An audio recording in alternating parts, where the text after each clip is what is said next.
అయినది నీవు నడుపు మార్గము నన్ను చేర్చుచున్నది నీలో నిత్యమైనకు పవిత్రమైనది నీదు దివ్య నామము కొనియాడుచుందును నాదు జీవితాంతము శోధనలలో నా వెంట నిత్యము నీ కృపను చూపుచు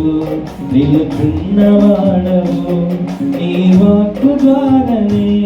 బలపరచినావని నేను కీర్తించెదా బహు కీర్తనీయుడా నీ వాక్కు ద్వారానే బలపరచినావని నేను కీర్తించెదా బహు కీర్తనీయుడా స్తోత్రమయ్యా నా యేసయ్యా స్తోత్రమయ్యా నా యేసయ్యా స్తోత్రమయ్యా నా యేసయ్యా స్తోత్రమయ్యా నా యేసయ్యా